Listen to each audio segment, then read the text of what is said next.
Hello engineers, मैं हूं शाहजेब और आज के इस वीडियो में हम लोग बात करेंगे सिविल इंजीनियरिंग की सब कैटेगरीज या सब डिसिप्लिन से, या फिर हम बोल सकते हैं सिविल इंजीनियरिंग की कौन कौन सी ब्रांचेस हैं। तो अक्सर लोग सिविल इंजीनियर को ऐसे समझते हैं जैसे कि आपका सिर्फ कंस्ट्रक्शन करने का काम सिविल इंजीनियर का है। नहीं, प्रोजेक्ट को डिजाइन करना भी सिविल इंजीनियर का काम है। उसकी जो सॉइल की जो टेस्टिंग है, जो टेक्निकल इंजीनियरिंग जिसको हम बोलते हैं, वो भी आपका काम सिविल इंजीनियर का है। तो बहुत सारी ब्रांचेस हैं। अक्सर लोग बोलते हैं कि सिविल इंजीनियर की 5 मेन ब्रांचेस हैं या फिर आपकी 7 आपके सब डिसिप्लिन हैं। तो आज सारे के सारे जो डिसिप्लिन है सिविल इंजीनियर की, यानी कि क्या क्या काम कर सकता है और कैसे आप अपने करियर को इसमें बना सकते हैं, क्या क्वालिफिकेशन आपको चाहिए, वो सारी की सारी चीजें आज के इस वीडियो में हम लोग डिस्कस करेंगे। चलिए हम अपनी वीडियो को स्टार्ट करते हैं।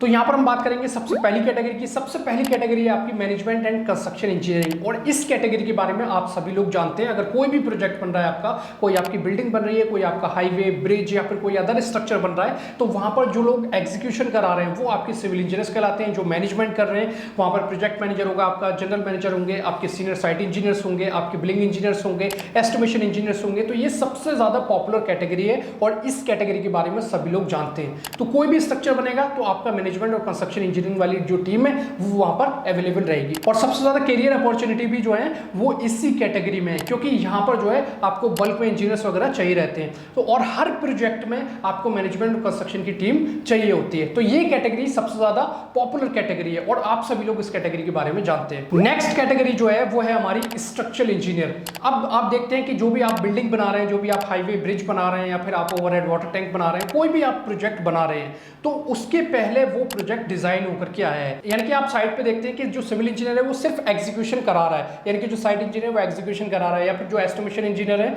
वो वहां पर उसका एस्टिमेट कैलकुलेट कर रहे हैं। लेकिन उसके पहले भी प्रोजेक्ट में बहुत सारा काम हो रखा है। जैसे कि आप जो ड्राइंग्स देखते हैं, चाहे वो आपकी स्ट्रक्चरल ड्राइंग्स है, चाहे वो आपकी आर्किटेक्चरल ड्राइंग्स है, तो इन ड्राइंग्स में जो प्लान बनाकर आपको दिया है, जो लेआउट आपको बना के दिया है, जो कॉलम के बीम के जो साइज दिए हैं, स्लैब की थिकनेस दी है, ग्रेड ऑफ कंक्रीट कौन सा लगेगा, आपका स्टील बार कौन सा लगेगा, कितने डायक लगेगा और आपका कौन सा ग्रेड का स्टील लगेगा, तो ये सारी चीजें वहां पर कौन सी फाउंडेशन आएगी, फुटिंग फाउंडेशन है, राफ्ट फाउंडेशन है, या फिर हम हाईवे की बात करें या फिर हम ब्रिज की बात करें तो उसमें हमारी जो पाइल फाउंडेशन है उसका डायमीटर क्या होगा, वहां पर कौन सी ग्रेड का कंक्रीट हम यूज करेंगे, कितनी डेप्थ तक हमारी पाइल जाएगी। तो ये जो काम है वो आपका स्ट्रक्चरल इंजीनियर का काम है। यानी कि जो आपका पूरा का पूरा प्रोजेक्ट जो डिजाइन किया जा रहा है उसमें जो चीजें आ रही हैं वो आपका स्ट्रक्चरल इंजीनियर का काम है। स्ट्रक्चरल इंजीनियर ही ये सारी चीजों को जो है वो आपका डिजाइन करके देता है। लेकिन उसके लिए भी बहुत सारी चीजें पीछे से उसके लिए चाहिए होती है, जैसे कि सॉइल की जो बियरिंग कैपेसिटी वो क्या है, सॉइल की कंडीशन क्या है, वो आपको चाहिए रहती है।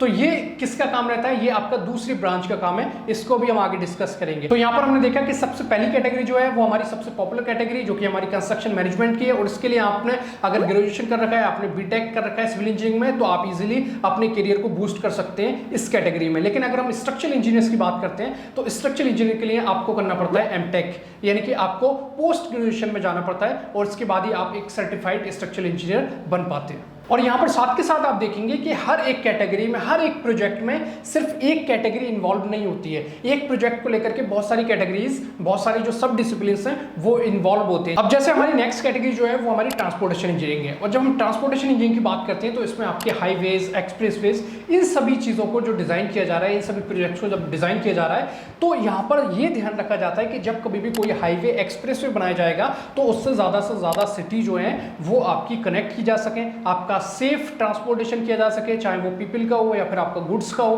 ठीक है। और इसके अलावा आपका वो इकोनॉमिकल रहे, एनवायरमेंटल फ्रेंडली रहे, इस तरीके की चीजों का ध्यान रखा जाता है। जैसे कि हम लोगों ने अक्सर आप लोगों को दिखाया है दिल्ली मुंबई एक्सप्रेसवे। तो जब आपका दिल्ली मुंबई एक्सप्रेसवे डिजाइन किया गया तो कोशिश की गई कि इससे ज्यादा जो आपकी मेजर सिटीज हैं और जो छोटी छोटी सिटीज हैं उनको कनेक्ट किया जा सके, ताकि वो आपका वर्ती रहे जो भी आप प्रोजेक्ट डिजाइन कर रहे हैं। अगर मान लीजिए दिल्ली को मुंबई से डायरेक्टली आपका कनेक्ट करा दिया बिना किसी सिटी को कनेक्ट किए हुए, तो आपके जो जयपुर जाने वाले लोग हैं या फिर जो आपके गुजरात जाने वाले लोग हैं उनके तो वो काम में नहीं आया, तो वो आपका प्रोजेक्ट जो है वर्थलेस हो गया क्योंकि आपने डायरेक्टली दिल्ली से मुंबई मिलाया। तो आपके जो ट्रांसपोर्टेशन इंजीनियरिंग का काम है, जो ट्रांसपोर्टेशन इंजीनियर्स हैं उनका काम ये है कि आपका सेफ ट्रैवल रहे, इकोनॉमिकल रहे, आपका ज्यादा से ज्यादा रीच रहे, जो भी आपकी मेजर सिटीज हैं, जो भी आपकी छोटी छोटी सिटीज हैं। तो ये आपका ट्रांसपोर्टेशन इंजीनियरिंग का काम है और इसमें भी आप जो है अपना करियर बना सकते हैं। और इसके लिए आपको क्या क्वालिफिकेशन चाहिए, आप इसमें भी जो है पोस्ट ग्रेजुएशन स्पेशलाइजेशन कर सकते हैं ट्रांसपोर्टेशन इंजीनियरिंग में, यानी कि आप एमटेक ट्रांसपोर्टेशन इंजीनियरिंग कर सकते हैं और इसमें अपना करियर बना सकते हैं और काफ़ी अच्छा स्कोप है इसमें। और इसके साथ साथ हम यहाँ पर देख रहे हैं कि अगर कोई भी प्रोजेक्ट डिजाइन किया जा रहा है, कोई एक्सप्रेसवे डिजाइन किया जा रहा है, तो उसमें कई सारी जो कैटेगरीज हैं, जो ब्रांचेस हैं सिविल इंजीनियरिंग की, वो इन्वॉल्व हो जाती हैं, जो कि मैंने स्टार्टिंग में वीडियो को आपको बताया है। तो जैसे कि अगर मान लीजिए कोई एक्सप्रेसवे बन रहा है, तो वहाँ पर ट्रांसपोर्टेशन इंजीनियरिंग की जो टीम है वो भी इन्वॉल्व हुई, क्योंकि उसको रूट्स तय करने थे, उसको सिटीज को कनेक्ट करना था, उसको सेफ और इकोनॉमिकल आपका जो है ट्रांसपोर्टेशन करना था, चाहे वो पीपल का हो या फिर गुड्स का हो। इसके अलावा वहाँ पर सॉइल की कैपेसिटी कैसी है, सॉइल बेरिंग कैपेसिटी कैसी है, सॉइल की कंडीशन क्या है, कहाँ से ब्रिज निकलेगा, कहाँ से आपका रोड निकलेगा। तो इन सारी चीज़ों को देखने के लिए आपकी जो नेक्स्ट कैटेगरी मैं आपको बताऊंगा वो है आपकी जियो टेक्निकल इंजीनियरिंग। ठीक है, तो वो आपकी टीम भी इन्वॉल्व हो गई। और इसके साथ साथ जो ये जो डेटा है जो जियो टेक्निकल इंजीनियर्स आपको इकट्ठा करके देंगे, वो आपके सारे देंगे स्ट्रक्चरल इंजीनियर्स को, क्योंकि जो आपके मटेरियल्स लगेंगे, यानी कि जो आपके मटेरियल्स की जो स्पेसिफिकेशंस है, यानी कि हमारा कंक्रीट किस ग्रेड का लगेगा, सरिया किस ग्रेड का लगेगा, हमारी लेयर्स जो हमारी हाईवे की लेयर्स होंगी वो कितने mm थिकनेस की होंगी, ये सारी चीजें जो है वो आपको डिजाइन करके देगा जो आपका स्ट्रक्चरल इंजीनियर है। तो यहाँ पर 3 कैटेगरी आ गई, आपके ट्रांसपोर्टेशन इंजीनियर्स भी आ गए, जियो टेक्निकल इंजीनियर्स भी आ गए, इसके बाद स्ट्रक्चरल इंजीनियर्स भी आ गए। और जब प्रोजेक्ट को एग्जीक्यूट करना है तो आपको लास्ट में जरूरत पड़ेगी जो आपकी मैनेजमेंट और कंस्ट्रक्शन की टीम है। तो एक ही प्रोजेक्ट में कई सारे आपकी जो सब डिसिप्लिन है वो इन्वॉल्व हो रहे हैं। और जैसे कि मैंने आपको इसमें बताया कि जियो टेक्निकल इंजीनियर्स का क्या काम है कि वो आपकी सॉइल की प्रॉपर्टीज क्या है, आपकी अर्थ की कंडीशंस क्या है। अगर मान लीजिए कहीं पर आपका पहाड़ी एरिया में आपका जो है रोड बनाया जा रहा है या फिर आपकी टनल्स बनाई जा रही है, तो वो आपको बताएंगे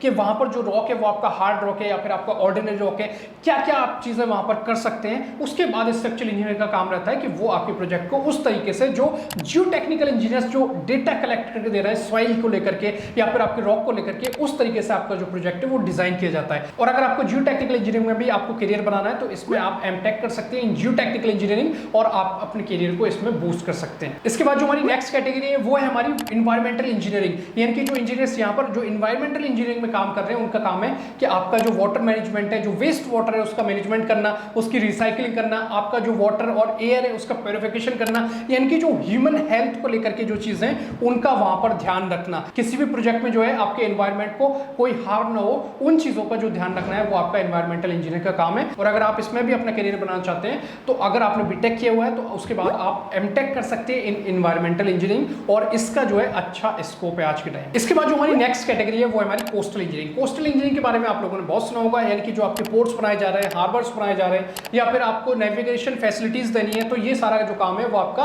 कोस्टल इंजीनियरिंग का काम है। यानी कि समुद्री किनारों पे जो भी कंस्ट्रक्शन किया जा रहा है पानी को रोक करके, वो सारा जो है वो आपका कोस्टल इंजीनियर्स का काम है। बीचेस पे आप देखोगे इस तरीके के जो स्ट्रक्चर्स बनाए जाते हैं, ये सारा कोस्टल इंजीनियरिंग का काम है। और आप कह सकते हो जो आपका वाटर मैनेजमेंट, कोस्टल इंजीनियरिंग, ये लगभग एक ही चीज है। तो इसमें जो है आपको हाईली एक्सपीरियंस इंजीनियर्स की जो है जरूरत रहती है। और इसके साथ साथ अगर आप इसमें करियर बनाना चाहते हैं तो आप एमटेक इन कोस्टल इंजीनियरिंग कर सकते हैं। इसके बाद जो हमारी नेक्स्ट कैटेगरी है वो है हमारी अर्थक्वेक इंजीनियरिंग। जैसे कि आप इसके नाम से समझ रहे हो कि आपके जो अर्थक्वेक इंजीनियर्स है उनका काम क्या होगा। उनका काम यही है कि जो भी आपके मेजर प्रोजेक्ट्स बनाए जा रहे हैं, जो भी आपके इंफ्रास्ट्रक्चर के प्रोजेक्ट्स बनाए जा रहे हैं और जो आपके अर्थक्वेक प्रोन एरियाज हैं वहां पर उस डेटा को कलेक्ट करके देखना, यहाँ पर जो है किस मैग्नीट्यूड से जो है आपका अर्थक्वेक आ सकता है, कितनी तेज अर्थक्वेक आ सकते हैं और उसके लिए किस तरीके के स्ट्रक्चर्स जो हैं वो पॉसिबल रहेंगे। तो अर्थक्वेक से रिलेटेड यानी कि भूकंप से रिलेटेड जो है सारे जो डेटा को कलेक्ट करके देना है और आपके स्ट्रक्चरल इंजीनियर्स को फॉरवर्ड करेंगे ये सारे, उसको लेकर के बाद में स्ट्रक्चरल इंजीनियर जो है वो सारी चीज़ों को देख करके ध्यान में रखते हुए जो भी उसको अर्थक्वेक इंजीनियर से जो डेटा मिला, जियो टेक्निकल इंजीनियर से जो डेटा मिला, उसको लेकर के प्रोजेक्ट डिजाइन किए जाते हैं। तो स्टार्टिंग में मैं आपको बता चुका हूँ कि हर एक प्रोजेक्ट में कई सारी जो कैटेगरीज हैं वो इन्वॉल्व की जाती हैं। तो ये अर्थक्वेक इंजीनियर्स का काम है कि अर्थक्वेक से रिलेटेड जो भी डेटा है कि कैसी फाउंडेशन बनानी है, क्या करना है, वहाँ पर किन चीज़ों को ध्यान में रखना है, वो सारी जो है वो आपका डेटा कलेक्ट करने का काम अर्थक्वेक इंजीनियर्स का है। इसके अलावा जो हमारी नेक्स्ट और लास्ट कैटेगरी है वो हमारी फॉरेंसिक इंजीनियर। और फॉरेंसिक इंजीनियरिंग का क्या काम है या फिर आपकी जो फॉरेंसिक साइंस है, ये आप लोगों ने बहुत ज़्यादा सुना होगा। आपने बहुत सारे क्रिमिनल केसेस में सुना होगा, जैसे किसी का मर्डर हो जाता है तो आपकी वहाँ पर फॉरेंसिक जो टीम्स है वो काम करती है, उसका पता लगाती हैं।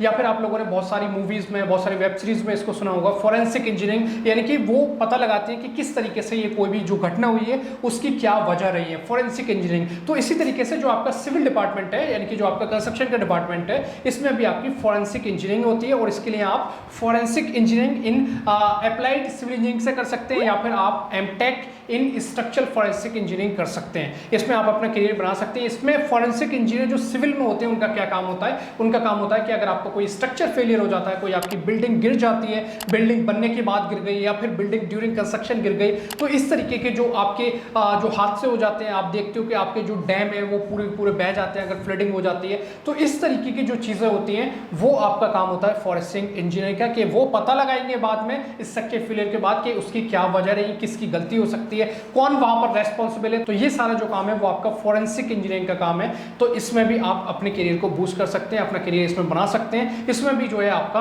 अच्छा स्कोप है। तो इस तरीके से आपने देखा ये सारे सब डिसिप्लिन्स या फिर ब्रांचेस या फिर कैटेगरीज आप बोल सकते हो सिविल इंजीनियरिंग की, और हर एक प्रोजेक्ट में सिर्फ सिविल इंजीनियर्स नहीं होते हैं, ये सारे इंजीनियर्स भी पीछे से काम कर रहे होते हैं। तो ये सारे इंजीनियर्स जो हैं वो आपके डेटा कलेक्ट करके देते हैं आपके स्ट्रक्चरल इंजीनियर को, और जो आपका मेन काम रहता है प्रोजेक्ट को एग्जीक्यूट करना, यानी कि उसको पॉसिबल करना, ठीक है, रियल टाइम में उसको पॉसिबल करना, वो काम आपका सिविल इंजीनियर्स का, यानी कि जो आपकी मैनेजमेंट और कंस्ट्रक्शन की टीम होती है उनका होता है। तो सबसे ज्यादा जो डिफिकल्टीज फेस करते हैं वो आपकी मैनेजमेंट और कंस्ट्रक्शन की टीम करती है, क्योंकि उन्हें एक्चुअल रियल टाइम में उनको काम करना रहता है, उस प्रोजेक्ट को जो कि स्ट्रक्चरल इंजीनियर ने बना करके दिया है उसको पॉसिबल करना रहता है। तो इस वीडियो में मैंने आपको बता रखा है कि आपको अगर किसी भी कैटेगरी में जो है, किसी भी सब डिसिप्लिन में अगर आपको करियर बनाना है अपना, तो आपको क्या क्वालिफिकेशन चाहिए, और इसके अलावा अगर आपको मैनेजमेंट एंड कंस्ट्रक्शन इंजीनियरिंग में अपने करियर को बूस्ट करना है, आपको ग्रोथ चाहिए, तो आप हमारे कोर्सेज को ज्वाइन कर सकते हैं, जिसमें हमारे building, highway, bridge, overhead water tank, metro projects, ये सारे प्रोजेक्ट्स का हम आपको प्रॉपर एग्जीक्यूशन,